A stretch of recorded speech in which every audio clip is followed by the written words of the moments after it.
american-tamilradio.com என்ற இணையதளத்தினூடாகவோ தரையிறக்கம் செய்யப்படக்கூடிய அமெரிக்க தமிழ் வானொலியின் செயலி டியூனின் மற்றும் ரேடியோ கார்டன் ஆகியவற்றினூடாக இணைந்திருக்கும் அமெரிக்க தமிழ் வானொலி நேயர்களுக்கும் எங்கள் முகநூல் மற்றும் யூடியூப் தளங்களினூடாக இணைந்திருக்கும் வலைக்காட்சி நேயர்களுக்கும் அமெரிக்க மண்ணின் வாஷிங்டன் தேசத்தில் இருக்கும் எங்கள் பிராந்திய கலையகத்திலிருந்து அன்பு தமிழ் வணக்கங்கள்.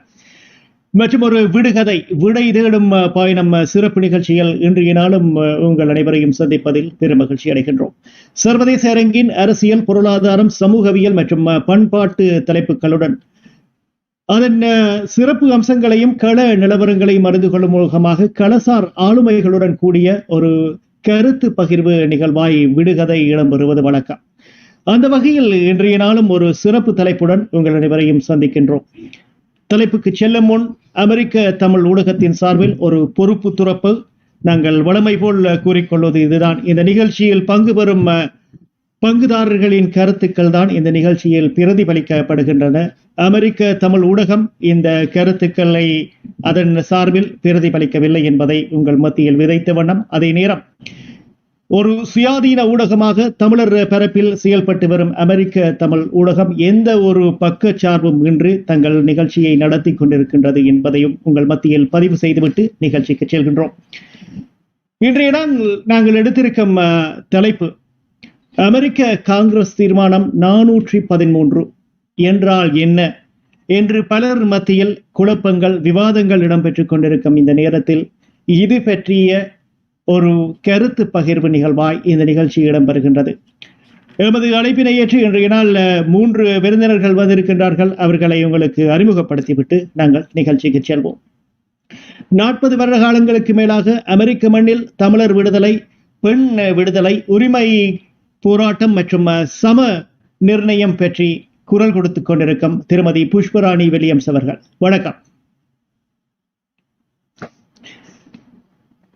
மற்றும் தமிழர்களுக்கு நன்கு பரிச்சயமான முகம், 30 ஆண்டு காலங்களுக்கு மேலாக தமிழ் சார்ந்த தலைப்புகளுடனும் அதே நேரம் தமிழரின் உரிமைக்காக குரல் கொடுத்துக் கொண்டிருப்பவரும் முன்னாள் வட அமெரிக்க தமிழ்ச்சங்க பேரவையின் தலைவருமான சுந்தர் குப்புசுவாமி ஐயா அவர்களையும் அன்புடன் வரவேற்கின்றோம். வணக்கம்.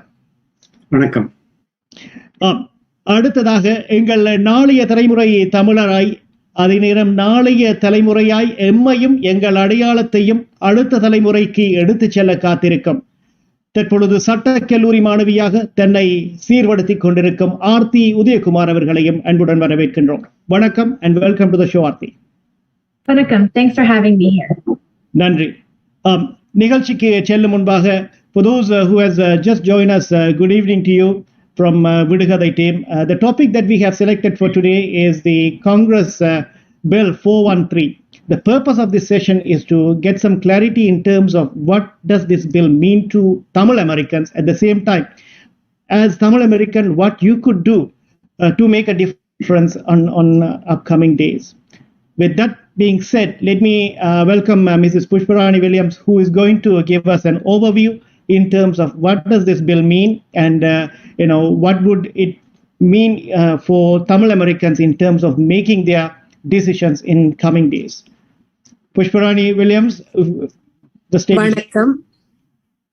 அமெரிக்க தமிழ் வானொலியில் அந்த கருத்து பொருளான தமிழங்கள் மூச்சு, அந்த கருப்பொருள் இருந்து நாங்கள் இந்த ஊடகத்தில் புறமொழி கலக்காமல் பேச வேண்டும் என்பதுதான் என்னுடைய விருப்பம். ஆனால் நாங்கள் இந்த கூட்டம் நடத்துவதற்கு காரணம், அமெரிக்க தமிழர்களாகிய நாங்கள் இதை எப்படி செய்ய போறோம், இதை எப்படி செய்யறோம் என்பதற்காக நான் இந்த உரையை ஆங்கிலத்தில் தான் சொல்ல இருக்கின்றேன். I'm going to do this in English because it is for Tamil Americans. And it was introduced by US members of Congress. So because of that reason, I'm going to do this in English. It is a House resolution. It is not a bill.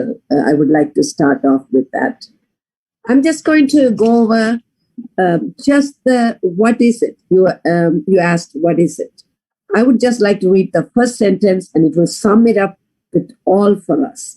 House Resolution 413, recognizing 12 years since the end of the war in Sri Lanka on May 18th, 2009, honoring the lives lost and expressing support for justice, accountability, reconciliation, reconstruction, reparation, and reform in Sri Lanka to ensure a lasting, peaceful political solution and a prosperous future for all people of Sri Lanka.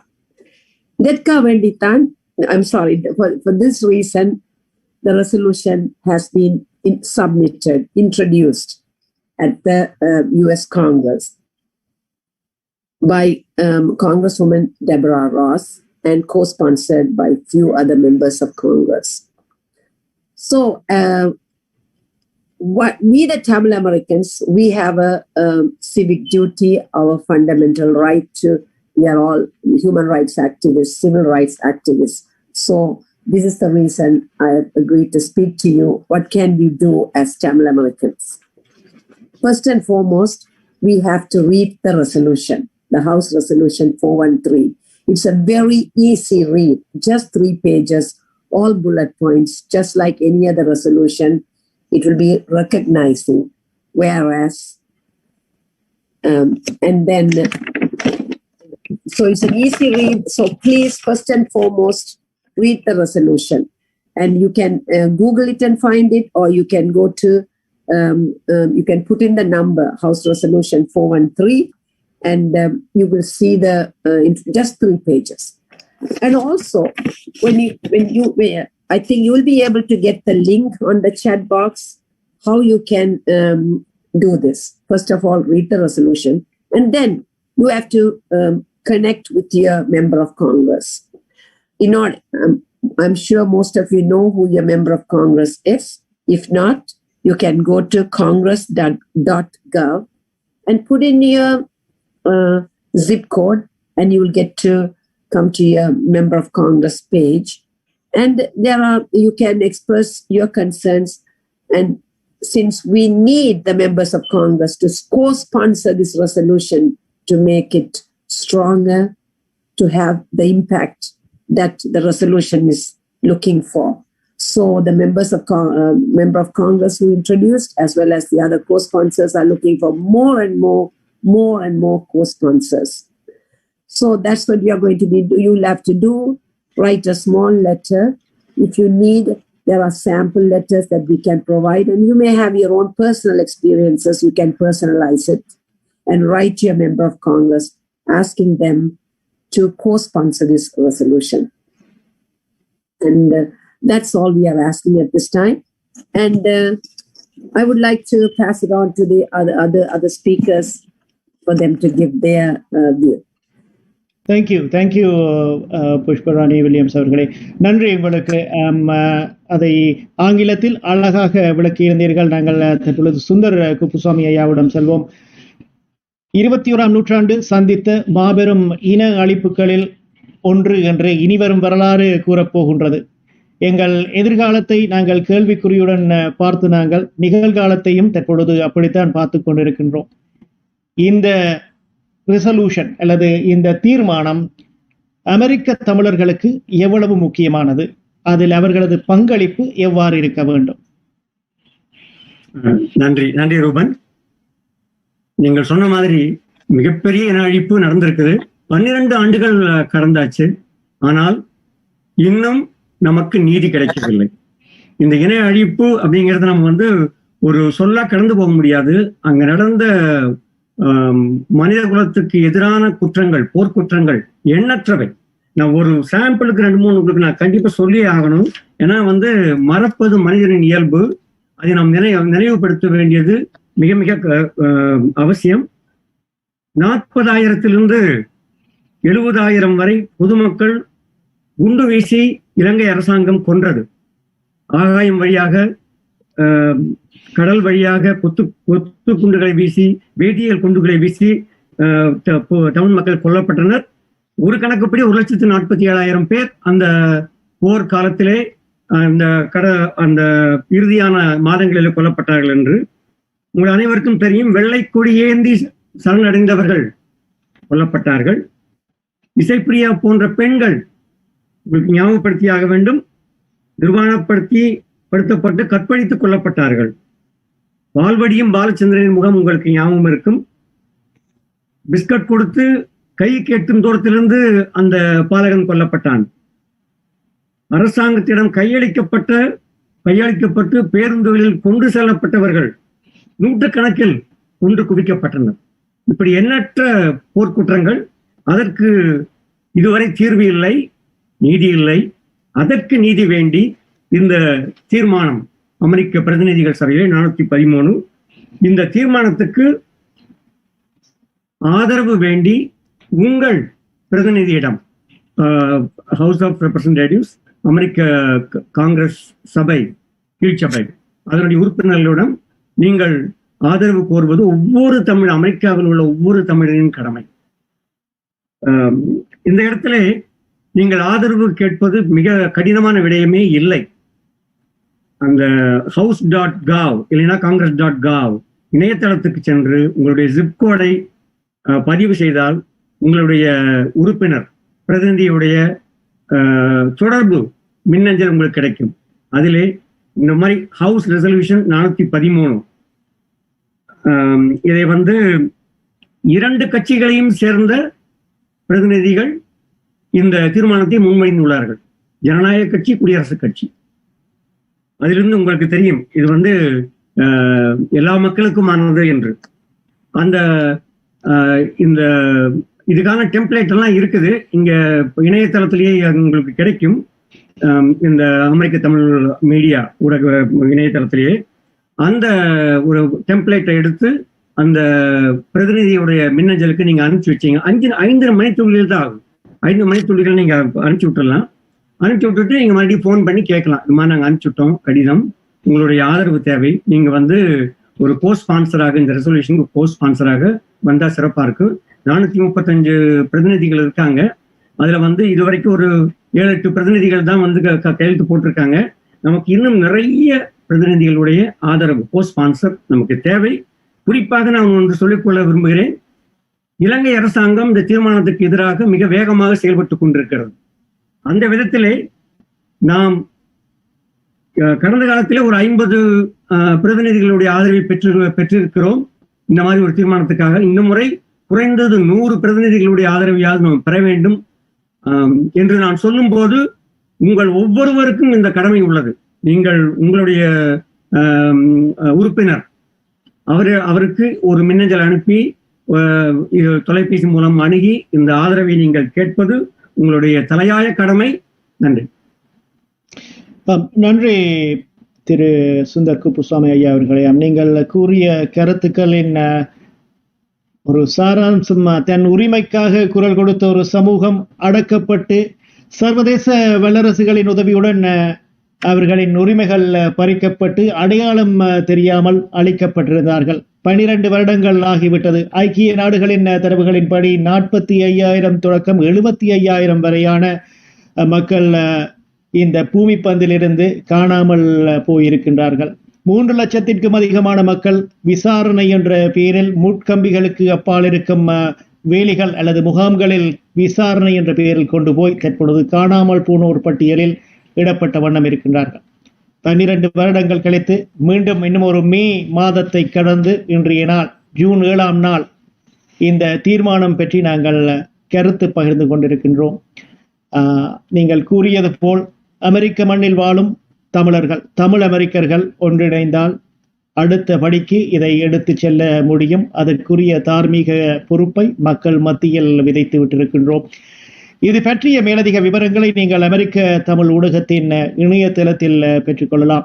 www.tamilmedia.org/HRES 413 என்ற எங்கள் இணைய சுட்டியின் ஊடாக பெற்றுக்கொள்ளலாம். உங்களுக்கு இது தொடர்பான கேள்விகள் இருப்பின் எங்கள் மின்னஞ்சல் முகவரியான HRES413@tamilmedia.org என்ற எங்கள் மின்னஞ்சல் மூலமாகவும் நீங்கள் எம்முடன் தொடர்பினை ஏற்படுத்தலாம். இடம்பெற்றுக் கொண்டிருப்பது விடுகதை, விடை தேடும் பயணம். இன்றைய நாள் நாங்கள் எடுத்திருக்கும் தலைப்பு, காங்கிரஸ் சபையில், அமெரிக்காவின் காங்கிரஸ் சபையில் தீர்மானத்திற்கு வரவிருக்கும் இந்த 413 என்ற அமுலாக்கம் எவ்வாறு மக்கள் மத்தியில் தற்பொழுது பரவப்பட்டு வருகின்றது அல்லது மக்கள் மத்தியில் எவ்வாறு இதற்குரிய ஆதரவு நல்க வேண்டும் என்ற தலைப்புடன் உரையாடி கொண்டிருக்கின்றோம். அடுத்து அழைத்து செல்கின்றோம் ஆர்த்தியுடன்.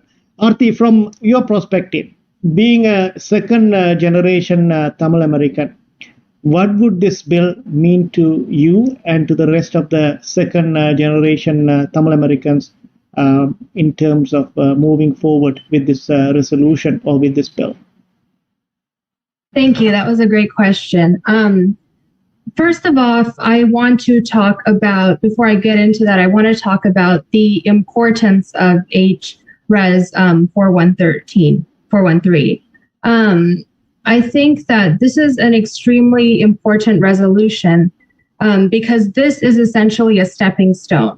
This is something that validates the narrative of our struggle. This is what the United States can take their position and validate what we went through, what Tamil suffering is. It's a position to validate. This is a simple resolution, as Pushpa Mami said. It's not something that's going to end up on the president's desk or anything like that. But nevertheless, it's extremely important, and it gives precedence, I think, to a next generation of leaders. It gives us a stepping stone. And what I mean by stepping stone is, for example, with the Office of the High Commissioner, when they released the report on Sri Lanka, we got a lot of validation from our story, from our struggle. And I feel like that was a gateway for HRES 413. That is something that they quoted, the 46th UNHRC session. If that didn't happen, I don't think that this would, in my honest opinion, this would not come to the fruition that it has come to right now. And so if this is agreed upon by the House, this resolution, what it does for the second generation is that it gives our advocacy a little bit of an easier route moving forward. This is a generational struggle. At least that's what we should be expecting for hope and for persistence. And so as even, I don't know if it'll end with my generation or if this struggle will go on with my children, but we need to keep on getting these stepping stones one day after another in order for our generation, I think, to eventually make progress in our advocacy work. Because it's so important for justice and accountability moving forward. Will this resolution give us justice and accountability tomorrow? Absolutely not. I don't think that it will, but it is a step in the right direction, and it paves a future for the second generation to do our advocacy work. Thank you for that great explanation. So let me ask from all of you this question.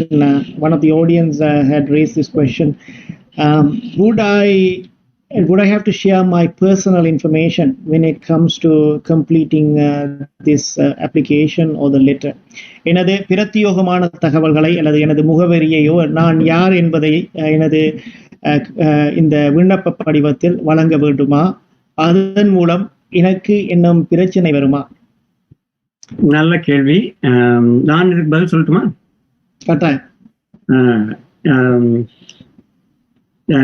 அமெரிக்காவில் இருக்கிற எல்லாத்துடைய உரிமை நம்ம congressman கிட்ட அவங்க கிட்ட நம்ம communicate பண்றது, அதுல எந்த சிக்கலும் இல்லை. ஆனா அவங்க கிட்ட நீங்க ஒரு மின்னஞ்சல் அனுப்பும்போது நீங்க யார், அப்படி நீங்க அந்த டிஸ்ட்ரிக்ட், அவங்களுடைய டிஸ்ட்ரிக்ட்ல நீங்க இருக்கிறீங்க அப்படின்னு தெரிஞ்சதுன்னு சொன்னா, நீங்க அவங்கதான் உங்களுடைய பிரதிநிதின்னு தெரிஞ்சதுன்னா அவங்க உங்களுக்கு நீங்க சொல்றதை கேட்பாங்க. உலகத்துல வேற ஏதோ ஒரு பகுதியிலிருந்து யாரோ ஒருத்தர் மின்னஞ்சல் போட்டாங்கன்னா அதை பற்றி அவங்க அக்கறை செலுத்த வேண்டிய தேவையே இல்லை. அதனால நீங்க உங்களுடைய முகவரியும், உங்களுடைய பெயர் மற்றும் முகவரி அதை நீங்க சொல்ல வேண்டியது இருக்கும். ஆனா அது அந்த காங்கிரஸ்மேன் அவங்களுடைய அலுவலகத்துக்கு மட்டும்தான் அந்த இது போகும், வேற எங்கேயும் போகாது. அதுல வேற எந்த சிக்கல்களும் இல்லை. இது நமது உரிமை சார்ந்த விடயம். அமெரிக்கா ஒரு ஜனநாயக நாடு, உலகத்திலேயே தலை சிறந்த ஜனநாயக நாடு. அதனால உங்களுக்கு இருக்கிற அந்த உரிமை அதை நீங்க பயன்படுத்திக்கலாம். அதுல எந்த சிக்கலும் இல்லை. உங்களுடைய முகவரி மிக அவசியம். அவங்க கூட நீங்க கம்யூனிகேட் பண்றது. நன்றி. நன்றி சுந்தர் குப்புசாமி அவர்களே. வாக்களித்திருக்கின்றீர்கள். எனவே அந்த வாக்குக்கு ஏற்ற காங்கிரஸ் ரெப்ரசன்டேட்டிவை நாங்கள் அவர்களது ஆதரவை நல்க வேண்டும். அதற்கு உண்மையான தகவல்களை அந்த படிவத்தில் வழங்கி உங்கள் விண்ணப்பங்களை அனுப்பி வைக்கலாம். அது பற்றிய விவரங்கள் அதற்குரிய மூலப்படிவம் அல்லது அது எப்படி நீங்கள் அனுப்ப வேண்டும் என்ற விவரங்களும் அமெரிக்க தமிழ் ஊடகத்தின் இணையதளத்தில் நீங்கள் பெற்றுக்கொள்ளலாம். Pushparani, Auntie, I would like to move forward with you. Is there a time in terms of when this has to be completed? It's up to the member of Congress who introduced this resolution. So there is no time that is given on that resolution that when it ends. So it's up to us to get it done as soon as possible. So it can happen anytime, any day. It's up to the members of Congress. And especially in this case, it is up to the member of Congress who introduced Representative Deborah Ross. So it's our responsibility as Tamil Americans to contact our members of Congress as soon as possible. As you all know, our members of Congress have many constituents, thousands of constituents have thousands of issues, and the members of Congress themselves are working on many issues. So it's up to it's our duty to reach out to them and educate them the importance of the human rights, justice, accountability, the peace. All of that is our responsibility to give them the education so they can understand what is going on and for them to co-sponsor as soon as possible. Thank you. Aarti, I would like to go back to your point. I mean, I think you touched many of the aspects, but in terms of, there's a question when it comes to serving justice or when it comes to going back and revalidating what had happened, does this resolution or does this change would make any impact towards that? And would steps be taken in bringing justice to the government of Sri Lanka in terms of moving forward with this resolution? Yeah, it's a great question. I think that the narrative that's being, I guess, in my opinion, something that's being formally put forward by the United States. The United States is positioning themselves in a way that formally validates this narrative. And it's so different than the narrative that was here back in 2007 and 2008, where the minute, my mom said she was Tamil, people would immediately ask, oh, is that part of the LTT? Like, this is a very different narrative. And it's a really good thing that the United States is positioning themselves in this way. As far as the impact goes, I can't say that I know for sure how far it will go, but I do know that it is a step in the right direction. And it's not the complete story. Like, I feel like there has been so much suffering in our community that is not completely represented in this resolution. There is so many words that are left out, but the words that are there, they do a good job, I think, for today and for now of what the United States position is going to look like moving forward if the House agrees on this. And so what we want is to solidify the United States position on this, Congress's position on this, so that any other actions we do within the United States is built upon this. This is going to be a strong foundation, at least it is in my opinion. Thank you, Aarti. நீங்கள் பார்த்தும் கேட்டும் கொண்டிருப்பது அமெரிக்க தமிழ் ஊடகம் வழங்கிக் கொண்டிருக்கும் விடுகதை வீடை தேடும் பயணம். இன்றைய நாள் ஒரு சிறப்பு தலைப்புடன் நாங்கள் உங்களுடைய வந்திருக்கின்றோம். அமெரிக்க காங்கிரஸ் தீர்மானம் 413 என்ற தலைப்பில். அது என்றால் என்ன, அதன் பின்புலம் என்ன, அதில் எவ்வாறு மக்கள் தங்களை பிரதிநிதித்துவப்படுத்தலாம் என்பது பற்றி உங்களுடன் கருத்து பகிர்ந்து கொண்டிருக்கின்றோம். அடுத்து சுந்தரையா, நாங்கள் உங்களுடன் செல்ல விரும்புகின்றோம். நீங்கள் கூறியிருந்தீர்கள் 415 காங்கிரஸ் ரெப்ரசன்டேட்டிவ்ஸ் இருக்கின்றார்கள் என்று. அதில் எத்தனை பேர் இருந்தால் இது அடுத்த படிக்கு போகலாம் என்று அப்படி ஏதாவது சிக்கல்களோ அல்லது நடைமுறைகளோ இருக்கின்றதோ? அப்படி ஏதும் நடைமுறை இல்லை. ஆனால் இந்த தீர்மானம் செல்ல வேண்டிய பாதையை பற்றி நான் ஒரு சில குறிப்புகளை உங்களுடன் பகிர்ந்து கொள்கிறேன். முதலில் இந்த தீர்மானம் வந்து இப்ப அந்த ஹவுஸ் ஃபாரின் ரிலேஷன்ஸ் கமிட்டி அப்படிங்கிற ஒரு குழுவிடம் இந்த தீர்மானம் சென்றுள்ளது. அந்த 435 உறுப்பினர்கள் இதில் இந்த குழுவில் ஒரு 40-50 உறுப்பினர்கள் இருப்பாங்க. இப்ப அங்கிருந்து அந்த சவுத் ஏசியா கமிட்டி விட்ட போயிருக்குது. இப்போ வந்து அந்த கமிட்டியுடைய டியூ டிலிஜென்ஸுக்கு அப்புறம் இந்த ஹவுஸ் ஃபாரின் அஃபேர்ஸ் கமிட்டி, அந்த கமிட்டியில இது வாக்குக்கு வரும்போது அங்க வந்து இதுக்கு ஆதரவு இருந்துச்சுன்னா மறுபடியும் வந்து முழு ஹவுஸ் ஆஃப் ரெப்ரசன்டேட்டிவ்ஸ் அங்க வந்து இது வாக்குக்கு வரும். இதுக்கு வந்து குறிப்பிட்ட உறுப்பினர் இவ்வளவு பேர் அப்படிங்கிற தேவை அப்படிங்கிறது இல்லை. ஆனா நிச்சயமா அந்த ஹவுஸ் ஃபாரின் அஃபேர்ஸ் கமிட்டியில வந்து நமக்கு ஒரு பெரும்பான்மை ஆதரவு இருக்கிறது அவசியம். அந்த 40-50 உறுப்பினர்கள் வந்து பெரும்பான்மை ஆதரவு, எதிர்ப்பும் இருக்கலாம். குறிப்பாக இலங்கை அரசாங்கம் இதற்கு எதிராக செயல்பட்டு கொண்டிருப்பதால் அதனால வந்து நிச்சயமா நம்ம வந்து முடிந்தவரை அதிகமான உறுப்பினர்களுடைய ஆதரவை பெறுவது மிக முக்கியம். இந்த சமயத்துல இன்னும் ஒரு சில கருத்துக்கள் நான் இங்க குறிப்பிட விரும்புறேன். இந்த தீர்மானத்துல இதுவரைக்கும் இல்லாத அளவுக்கு இந்த தீர்மானத்துல தமிழர்களுக்காக பல கருத்துக்கள் இங்கே முன்வைக்கப்பட்டுள்ளன, பல வேண்டுகோள்கள் முன்வைக்கப்பட்டுள்ளன. அது குறிப்பா நான் வந்து சொல்ல விரும்புறது வந்து ரெண்டு மூணு சொல்லிக்க விரும்புறேன். ஒண்ணு வந்து urges the international community to advocate for and protect the political rights and representation of the historically oppressed northeastern region of Sri Lanka and work towards a permanent political solution to address the underlying issues that led to ethnic conflict. So நமக்கு ஒரு அரசியல் தீர்வு வேண்டும், தமிழர்களுக்கு ஒரு அரசியல் தீர்வு வேண்டும் என்பதை இந்த தீர்மானம் வேண்டுகிறது. ஒன்று.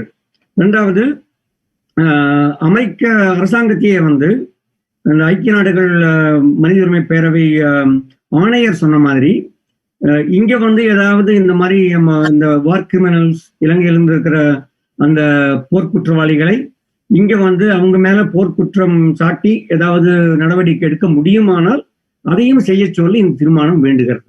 மூன்றாவதாக மிக மிக முக்கியமானது என்னன்னா, அமெரிக்க அரசாங்கத்தை இன்னொரு வேண்டுகோள் அமெரிக்க அரசாங்கத்துக்கு ஐக்கிய நாடுகள் அவை ஜெனரல் அசம்பிளி, அப்புறம் செக்யூரிட்டி கவுன்சில், அப்புறம் யூஎன் ஹியூமன் ரைட்ஸ் கவுன்சில், இவங்க விட்டெல்லாம் வந்து வேண்டுகோள் என்னன்னு சொன்னா, ஒரு credible international mechanism for accountability for the grave crimes committed. அதாவது இந்த போர்க்குற்றங்கள், மனித குலத்துக்கு எதிரான குற்றங்களை விசாரிக்க ஒரு பன்னாட்டு ஒரு பொறிமுறை நீதி வேண்டி பன்னாட்டு பொறிமுறை ஒன்று அமைக்கும்படியும் இந்த தீர்மானம் வேண்டுகிறது. இது ரொம்ப ரொம்ப முக்கியமான வேண்டுகோள்கள். இதெல்லாம் நடந்ததுன்னா நிச்சயமா வந்து நமக்கு நீதி கிடைக்கும், நமக்கு வேண்டிய தீர்வும் கிடைக்கும். நன்றி. நன்றி. மிக அழகாக அந்த கோர்த்து கூறுதீர்கள். இதன் பொறிமுறைகள் என்ன, இதன் ஒரு 5 மணித்துளிகளை ஒருவர் செலவிடுவதன் மூலம் எப்படியான படிமுறைகளை அல்லது எப்படியான பொறிமுறைகளுடன் கூடிய அணுகுமுறைகளை இந்த தீர்மானம் கொண்டு வரக்கூடிய சாத்தியக்கூறுகள் இருப்பது என்பது பற்றி மிகவும் அழகாக விளக்கியிருந்தீர்கள். உங்களுக்கு எங்கள் நன்றிகள்.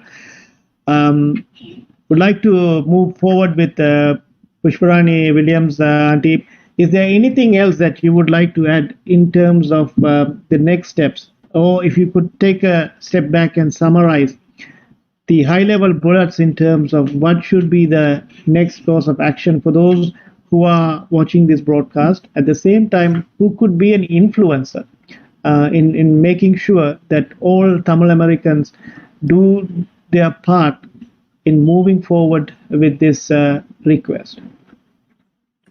Yes, as I said in the beginning, please take the time, just 5 minutes, 3 simple pages, no big paragraphs, just easy read bullet points of what has happened since 2009. And like, for example, the commission that took place in Sri Lanka, LLRC, that's Lessons Learned Reconciliation Commission. That's where the Bishop of Mannar said, 146,679 people are unaccounted for.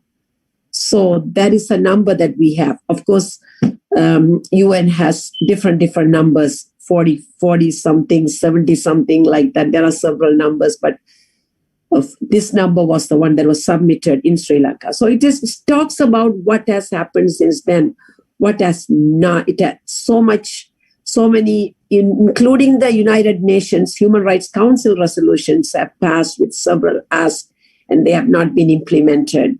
So it's talking about as late as COVID-19. During COVID-19, the difficulties the people of Sri Lanka are facing, especially the Tamil-speaking people, the Tamils and the Muslim community. So it talks about that, and also, like the previous speaker Sundar said, that it's resolved what the House of Representatives, what they are expressing through this, what they would like for it to do, all of that. So it's a simple read, very easily put, easily understandable by average American. As I said, it's our civic duty, our responsibility. I cannot emphasize for you to read it as well. That's you. Before you reach out to your member of Congress, you have to read it to refresh what has happened. I mean, 12 years have gone by, but so much has happened, and we have been asking the same thing over and over, and they have not been implemented. So it is very, very important. And we just, in the last UN Human Rights Council, the last resolution also talks about it. The Human Rights Commissioner has emphasized the importance of peace and justice and accountability. So I cannot say anything more than what these reports have said, but this resolution has said. So please read this resolution. And if you have any questions, I'll be happy to answer. Thank you. For those, if you need more information, you can visit the below website, which is on the chat room as well, www.tamilmedia.org/HRES413. And if you have questions, you could send your emails to the below email address, which is also on the chat box, HRES413@tamilmedia.org, and we will ensure that we will be able to get one of our panelists to provide the answers or the guidance in terms of your questions. That being said, let me bring on Aarti from your perspective. Any final thoughts, Aarti, for the second generation in terms of your views, at the same time what they could do at this time? Yes, just like everyone was saying here, I think writing to your congressperson, your representative, is extremely important. But just as important is sharing this information and educating your community about it. Not everyone is in a position to do that, and I understand that. But if you are in a position where you're able to freely share this information on your social media, like, it doesn't matter if you have 2 followers or 2,000 followers. At the end of the day, you still have a platform, and you have to use that platform to get things done, especially in the human rights world. It's so important and it's so necessary. One thing that I know I've been doing is educating my non-Tamil friends about the issue, people that I went to school with, people who are represented by the same congressperson. If they care about you, they'll take the time to understand the situation. It's complicated, it's complex, but people who really care about human rights, people who really care about, making sure that our generation has a good groundwork to move forward with our advocacy work, they will take the time to sign on a letter. You can write the letter for them. All they have to do is sign it and get it out to their congressperson, and you never know who has, contacts with their congressperson. So please make sure to educate your community. A lot of people sometimes are not completely educated about how these bills work and how the House agrees upon them. So if you have any knowledge about our political system, getting that information out in any way you can, that would also be very helpful. Thank you, Aarti. Sundaraya, one final question. இறுதியாக உங்களிடம் ஒரு கேள்வி. நாங்கள் Tamil Americans என்று நாங்கள் எடுக்கும் இடத்தில் முதலாம் தலைமுறை தமிழ் அமெரிக்கன்ஸ் இருக்கின்றார்கள், இரண்டாம் தலைமுறை, மூன்றாம் தலைமுறை என்று இருக்கின்றோம். இங்கு இந்த சிக்கல் வருகின்றது முதலாம் தலைமுறைக்கும் இரண்டாவது மூன்றாவது தலைமுறைக்கும். இரண்டாம் மூன்றாம் தலைமுறையிடம் இருக்கும் அந்த வேகமும் நான் இதை செய்து முடிக்க வேண்டும் என்ற அந்த உத்வேகம் முதல் தலைமுறையிடம் இல்லை. காங்கிரஸுக்கு எழுதுவதென்றாலோ அல்லது செனட் சபைக்கு எழுதுவதென்றாலோ எங்கள் பலருக்கு அந்த ஒரு பயம் வந்துவிடும். எனக்கு ஏதாவது பிரச்சனை வந்து விடுமா? 30 வருட காலமாக அமெரிக்க மண்ணில் பலருக்கு குரல் கொடுத்து கொண்டே இருக்கின்றீர்கள். உங்களது அனுபவம் எவ்வாறு இருக்கின்றது ஒரு முதல் தலைமுறை தமிழ் அமெரிக்கனாய்? நல்ல கேள்வி ரூபன். பொதுவாகவே நமது ஊரிலே நமது பெற்றோர் சொல்லிக் கொடுப்பது அதெல்லாம் அரசியல், அது நமக்கு வேண்டாம் என்றுதான். ஆனால் இங்கே அரசியல் அப்படிங்கிறது வந்து அந்த சிவிக் டியூட்டின்னு சொல்லி முன்னாடியே சொன்னாங்க. அது வந்து நம்மளுடைய கடமை. இது அது அதே மாதிரி இப்ப இங்க வந்து நம்ம அந்த கடமையை நாம் ஆற்றும் போது ஒரு அதை வந்து இந்த ஊர்ல வந்து மக்கள் பிரதிநிதிகள் அதை வந்து வரவேற்கிறாங்க. அதுல வந்து வேற எந்த சிக்கலும் இல்லை. மற்ற நாடுகள் எல்லாம் வந்து நம்ம ஒரு மக்கள் பிரதிநிதியை தேர்ந்தெடுத்தோம்னா அதுக்கப்புறம் அவங்கள அடுத்த தேர்தல் வரைக்கும் பார்க்க முடியாது. இங்க வந்து இவங்க டவுன் ஹால் மீட்டிங், இந்த காங்கிரஸ்மேன், செனட்டர்ஸ் மற்றவங்க எல்லாம் டவுன் ஹால் மீட்டிங்னு வைப்பாங்க. அப்பப்ப நமக்கு வந்து தகவல் அனுப்பிச்சிட்டே இருப்பாங்க. நாங்கள் இது பண்ணியிருக்கோம், இந்த இதுக்கு நான் இப்படி வாக்களிச்சிருக்கிறேன், இந்த இதுக்கு உங்களுடைய இமிகிரேஷன், உங்களுடைய வீசா சம்பந்தமா இதெல்லாம் நாங்கள் செஞ்சிருக்கேன் அப்படியெல்லாம் சொல்லுவாங்க. ரெண்டாவது, உங்களுக்கு இந்த மாதிரி பிரச்சனை இருந்ததுன்னா எங்க அலுவலகத்துல இன்னாரை தொடர்பு கொள்ளுங்க, இந்த பிரச்சனை இருந்ததுன்னா இன்னாரை தொடர்பு கொள்ளுங்க அப்படின்னு அவங்க அந்த காங்கிரஸ்மேன், செனட்டர் ஆபீஸ் அவங்களுடைய வெப்சைட்லயே எல்லாம் தெளிவா போட்டிருப்பாங்க. அதனால அவங்க மக்கள் கடமை ஆற்றுவது அவங்களுடைய கடமை அப்படிங்கிறது ரொம்ப தெளிவா இருக்கிறாங்க. ரெண்டாவது, அவங்களுக்கு நல்லாவே தெரியும் அவங்க வந்து மக்கள் நம்ம சொல்றத வந்து அவங்க காது கொடுத்து கேட்கலைன்னா அடுத்த தேர்தலில் அவங்க தோத்துருவாங்க அப்படிங்கிறது அவங்களுக்கு நல்லாவே தெரியும். அதனால இந்த கடமை ஆற்றுவதில் நமக்கு ஒரு முதல் தலைமுறை நிச்சயமா வந்து அவங்களுக்கு ஒரு தயக்கம் இருக்கலாம். ஆனா நீங்க பாத்தீங்கன்னா இப்ப வந்து வர்ற முதல் தலைமுறையே இங்க மக்களாட்சி பாதையிலே சென்று தேர்தலிலும் போட்டியிடுகிறார்கள். முதல் தலைமுறை தமிழர்கள் போட்டியிடுறாங்க, இரண்டாவது தலைமுறை அந்த மாதிரி நிறைய பேர் தமிழர்கள், இந்தியர்கள் நிறைய பேர் போட்டியிட்டு வெற்றி அடைஞ்சிருக்காங்க. உங்களுக்கு நல்லா தெரியும். உதாரணமா சியாட்டில்ல வந்து ஒரு காங்கிரஸ் உமன், அவங்க பிறந்தது சென்னையில. இன்னைக்கு வந்து அவங்க வந்து இந்த 435 காங்கிரஸ்மேன் அண்ட் காங்கிரஸ் உமன் அதுல வந்து அவங்க ஒருத்தரா இருக்காங்க. அதே மாதிரி வந்து ராஜா கிருஷ்ணமூர்த்தி அப்படிங்கிறவர் வந்து அவர் இங்கே பிறந்திருக்கலாம், ஆனா வந்து தமிழ்நாட்டில் பிறந்த தாய் தந்தையருக்கு பிறந்தவர். அது மாதிரி நிறைய பேர் இப்ப வந்து அடுத்த கட்டத்துல வந்துட்டு இருக்காங்க. அதையெல்லாம் தாண்டி நமக்கு இப்போ இங்க துணை அதிபரே வந்து இரண்டாம் தலைமுறை தமிழர், ஒரு பாதி தமிழர் அப்படின்னு சொல்லலாம். அவங்க இந்த அளவுக்கு வந்திருக்காங்கன்னா அதுக்கு வந்து உண்மையாவே வந்து இந்த நாடு நமக்கு அளிக்கும் ஜனநாயகம். அதனால வந்து முதலாம் தலைமுறையினரும் எந்த ஒரு தயக்கமும் இல்லாமல் இதுல வந்து நம்ம ஈடுபடுறது ரொம்ப முக்கியம் நினைக்கிறேன். இந்த சமயத்துல நான் வந்து ஆர்மீனியர்கள், யூதர்கள் அவங்களுடைய அரசியல் செயல்பாட்டை பற்றி கொஞ்சம் சொல்ல விரும்புகிறேன். ஆர்மீனியர்கள் வந்து அவங்களுடைய இன அழிப்பு நடந்து 100 ஆண்டுகள் ஆயிடுச்சு, 100 ஆண்டுகள் முடிஞ்சிருச்சு. ஆனால் அவங்க அதை மறக்கல. ஏன்னா அதை மறந்தாங்கன்னு சொன்னா மறுபடியும் ஒரு இன அழிப்புக்கு அவங்க ஆட்படலாம். அந்த இது இருக்கிறதுனால அவங்க வந்து ரொம்ப இன்னும் உத்வேகமா செயல்பட்டு இருக்காங்க. அதே மாதிரி உங்கள் யூதர்களை பத்தி உங்களுக்கு தெரியும். யூதர்கள் வந்து அவங்க குழந்தைகளை வந்து அவங்க வளர்க்கும் போதே வந்து உயர்நிலை பள்ளியில் இருக்கும் போதே அவங்க சொல்லி வளர்க்கிறாங்க. நீ வந்து உன்னுடைய செனட்டருக்கு கடிதம் எழுது, காங்கிரஸ்மேனுக்கு கடிதம் எழுது, அப்படித்தான் வந்து உங்களுடைய கருத்துக்கள் அவங்களுக்கு போய் சேரும், அவங்களும் வந்து உங்களுடைய கருத்துக்களுக்கு மதிப்பு கொடுப்பாங்க அப்படின்னு சொல்லி. அதனால அவங்களுடைய தாக்கம் எல்லா விதத்திலையும் அமெரிக்க அரசியல் எல்லா விதத்திலையுமே இருக்குது அப்படின்னு நம்ம உறுதியா சொல்லலாம். இந்த சமயத்துல நான் வந்து இன்னொரு ஓரிரு கருத்துக்கள் நான் இங்க முன்வைக்க விரும்புறேன். இந்த தீர்மானத்துல வந்து வடக்கு கிழக்கு அப்படிங்கிறது தமிழர் தாயகம் அப்படிங்கிறதையும் வந்து ஒரு ஒரு ஒரு ஸ்டேட்மெண்ட்டா வந்து இந்த தீர்மானத்துல குறிப்பிட்டிருக்கு.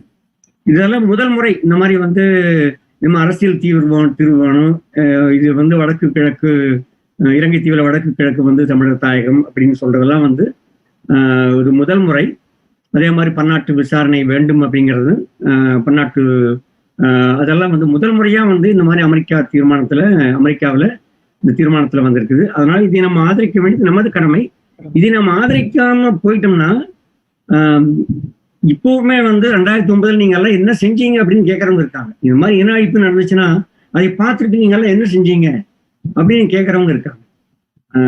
கடைசிக்கு இனி ஒரு இன அழிப்பு நடக்காம இருக்கணும்னா அதுக்கு நாம செய்ய வேண்டியது இப்போ இந்த மாதிரி தீர்மானத்தை நம்ம ஆதரித்து செயல்படுறது ரொம்ப ரொம்ப ரொம்ப முக்கியம். இந்த இடத்துல நான் வந்து சென்ற ஆண்டு அமெரிக்க அரசாங்கம் செய்த ஒரு செயல்பாட்டை நான் குறிப்பிட விரும்புகிறேன். அங்க இன அழிப்பு நடத்தின போது மாபெரும் போர்க்குற்றங்களை செய்த இலங்கை தளபதி சவேந்திர சில்வா, இன்னைக்கு வந்து அவன் இலங்கை தளபதி, அவனுக்கு எதிராக அவன் இன்னைக்குனா போனாண்டுமே அவன் தான் தளபதி. அவனுக்கு எதிராக அமெரிக்க அரசாங்கம் இது செக்ரட்டரி ஆஃப் ஸ்டேட் பாம்பேயோ அவர் வந்து ஒரு டிராவல் பேன் அனௌன்ஸ் பண்ணார். அதாவது அவன் போர்க்குற்றம் செஞ்சதாக, மனித குலத்துக்கு எதிரான குற்றம் செஞ்சதாக உறுதியான தகவல்கள் இருக்குது. அதனால அவனோ அவனுடைய குடும்பத்தினரோ யாருமே அமெரிக்காவுக்கு வரக்கூடாது, வர முடியாது அப்படின்னு சொல்லி டிராவல் பேன் போட்டாங்க. இது நடந்தது சென்ற ட்ரம்ப் ஆட்சியில. அது வந்து ஒரே ஒரு போர்க்குற்றம் செய்தவனுக்கு எதிராகத்தான் இந்த மாதிரி ஒரு ஒரு சட்டம் போடப்பட்டிருக்கு. இது மாதிரி இன்னும் நிறைய பேர் இருக்காங்க. இந்த சட்டத்தினால் மட்டும் நீதி கிடைக்காது நமக்கு. ஆனால் அது ஒரு படி. இந்த மாதிரி வந்து அந்த படிகள் நம்ம அந்த படிகளை கடந்து அடுத்த படிக்கு போறது ரொம்ப முக்கியம். அந்த விதத்துல இந்த தீர்மானம் வந்து மிக மிக முக்கியமான ஒரு தீர்மானம். அதுக்கு வந்து அமெரிக்க தமிழர்கள் ஒவ்வொருத்தரும் ஆதரவு கொடுக்கணும், ஒவ்வொருத்தரும் வந்து அவங்கவுங்க காங்கிரஸ்மேனுக்கு எழுதணும் அப்படிங்கிறது ஒண்ணு. இன்னொன்னு, உங்களுக்கு அருகாமையில பல நண்பர்கள், நூற்றுக்கணக்கான தமிழ் நண்பர்கள் உங்களுக்கு இருப்பாங்க. பக்கத்துல உங்க வீதியிலேயே இருப்பாங்க, பக்கத்து வீதியில் இருப்பாங்க. நீங்க வந்து இந்த மாதிரி வந்து பார்ட்டி அது இதுன்னு சந்திப்பீங்க. இல்லை அவங்களுக்கு ரொம்ப நெருங்கிய நண்பர்களா இருப்பாங்க. தமிழ் பள்ளியில ஒன்றா வந்து இருப்பாங்க. தமிழ் ஆர்வலராகவும் தமிழ் தன்னார்வ தொண்டராகவும் தமிழ் சங்கங்கள் இருப்பாங்க. நீங்க வந்து நீங்க ஒரே லொக்காலிட்டி, ஒரே இடத்துல, ஒரே வீதியில, எல்லாம் வந்து ஒரே டிஸ்ட்ரிக்ட்ல இருந்தீங்கன்னா, கவுண்டியில் இருந்தீங்கன்னா, பெரும்பாலும் உங்களுடைய காங்கிரஸ்மேன் ஒரே ஆளத்துல இருக்கிறதுக்கு வாய்ப்பு இருக்குது. நீங்க வந்து கடிதம் எழுதுறது தவிர, நான் முந்தைய சொன்ன மாதிரி கடிதம் எழுதுவது மிக மிக எளிது. அந்த டெம்ப்ளேட் வந்து இப்போ அமெரிக்க தமிழ் ஊடகத்தினுடைய இணையதளத்தில் இருக்குது. அந்த டெம்ப்ளேட்டை காப்பி பண்ணி house.gov அதுல போனா ஜிப்போட போட்டா உங்க காங்கிரஸ்மேனோட இது வந்துடும், அவங்களோட கான்டாக்ட் வந்துடும். அந்த கான்டாக்டுக்கு இந்த டெம்ப்ளேட் அப்படியே காப்பி பண்ணி போட்டு உங்களுடைய பெயர், முகவரி, ஏன்னா அப்பதான் தெரியும் அந்த காங்கிரஸ்மேனுக்கு வந்து நீங்க அங்கதான் இருக்கிறீங்க, நீங்க வந்து எங்காவது வந்து கொரியாவில் இருந்துட்டு கடிதம் எழுதவில்லை அப்படிங்கிறது அவங்களுக்கு அப்பதான் தெரியும். அது நீங்க எழுதுறது மட்டுமில்லை, எழுதிட்டு உங்க நண்பர்கள் 4 பேருக்கு விட்டமோ இல்லை 10 பேருக்கு விட்டவோ அவங்களுக்கு வந்து தெரியப்படுத்தி அவங்களையும் வந்து எழுதுறதுக்கு நீங்க வந்து ஊக்கப்படுத்துங்க. நீங்க இந்த எழுதிட்டு அப்புறம் மறுநாள் வந்து நீங்க தொலைபேசியில அணுகி அந்த காங்கிரஸ்மேன் ஆபீஸ் பேசலாம், உங்க நண்பர்களையும் பேச சொல்லுங்க. நிச்சயமா இந்த மாதிரி ஒரு 7-8 கால் போகும்போது அவங்க வந்து அந்த காங்கிரஸ்மேன் வந்து அவங்களுடைய டிஸ்ட்ரிக்ட்ல நிறைய பேர் அதில் ஆர்வமா இருக்காங்க அப்படின்னு தெரிஞ்சதுன்னா அவங்க கண்டிப்பா அதை ஸ்பான்சர் பண்ணுவாங்க இந்த தீர்மானத்தை.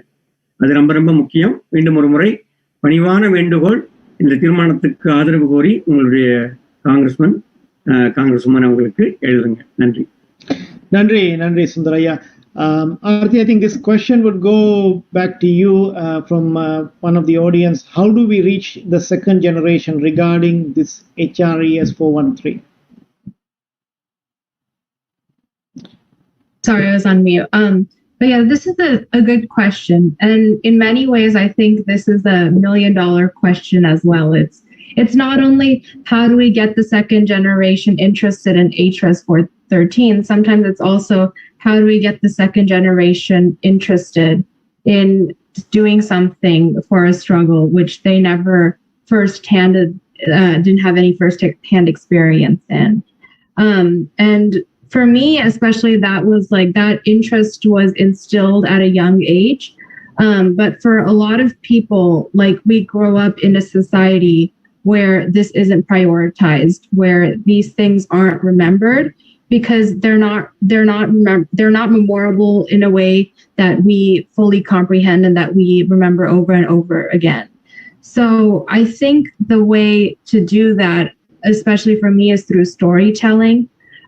Stories are extremely inspiring. They're important. And if you went through something, there's a lot of PTSD sometimes attached to it, but it's important also to share that with your child and get them, interested in what's going on and what advocacy work that they can do. There's so much information online, and if that doesn't get through to them, sometimes audio-visual things will. So I don't know if Pushparani Mama, you want to elaborate on this a little bit on how, you got your kids kind of involved in it as well. But for me, watching videos of what happened in 2009 was the hardest, most heartbreaking thing I've ever had to do in my life. But after I saw it over and over and over again, I was like, this kind of suffering, this kind of pain, it's something that will always live in my head, even though I didn't experience it. And I know for the rest of my life, for my heritage, for everything that my parents went through, this is something that's so important for people like me and people my age that were born and raised in this country. And we have power here. We have privilege here. We were born here. We were educated here. And we can use that towards towards righting a past wrong. This is like the worst past wrong that there could possibly be. And so I want to dedicate my entire lifetime to it. And I know so many other people my age in my situation that want to do that too. But instilling that interest is going to be the hardest part, I think. Thank you. Thank you, Aarti. Pushparani Auntie, any final thoughts from you on this? Yes, final thoughts. I would start with our own Vice President, Kamala Harris. What did we hear from her? My mother took me in a stroller. That's what she said. Her mother had taken her in a stroller for the civil rights rallies. And so it was ours, first generation parents. Like I came in the 70s. So I did not face the war like many of our Tamil Americans felt. But I had all along known the standardization affected us, and that Sinhala only Act affected folks, the people who came here, they couldn't get equal justice or equal opportunity with the jobs. And above all Tamil Americans know, our second generation children know Tamil is the oldest language in the world, and with a rich culture.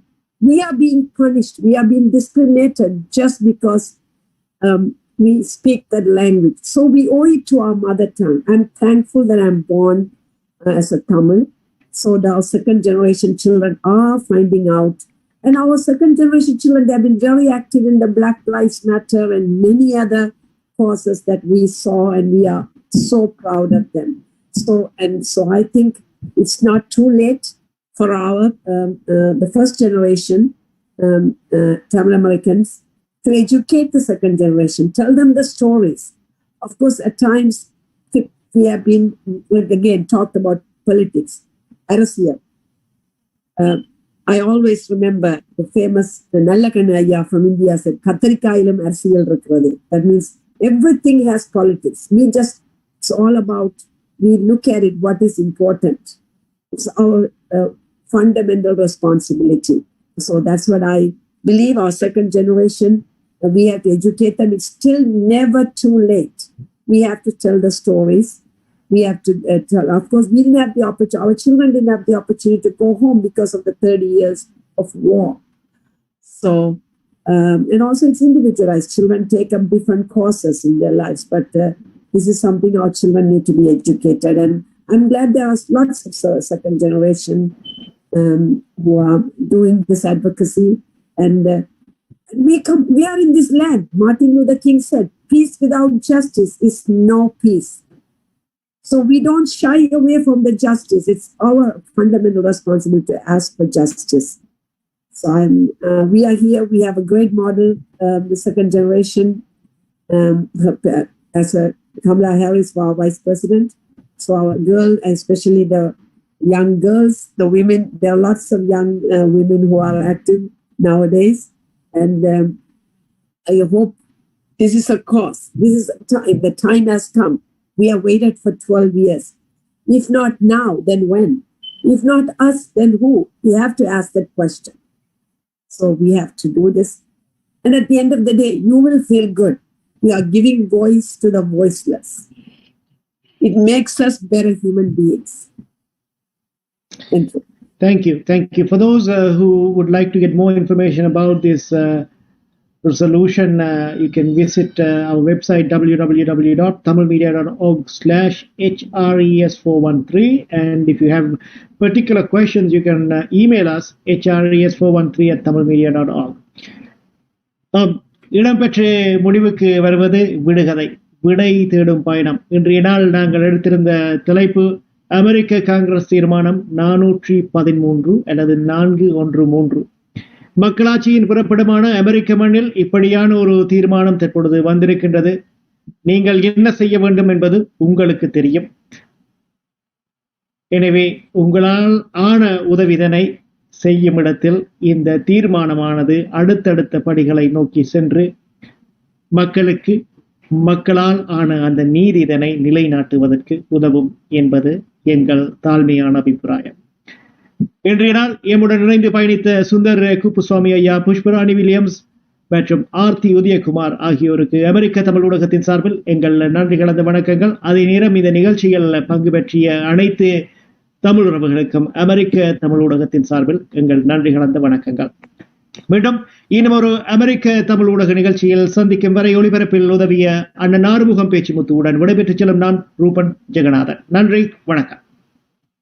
நன்றி, வணக்கம். நன்றி. அமெரிக்க தமிழ் ஊடகத்துக்கு மிக்க நன்றி. வணக்கம். நன்றி, வணக்கம். Thank you for having me here.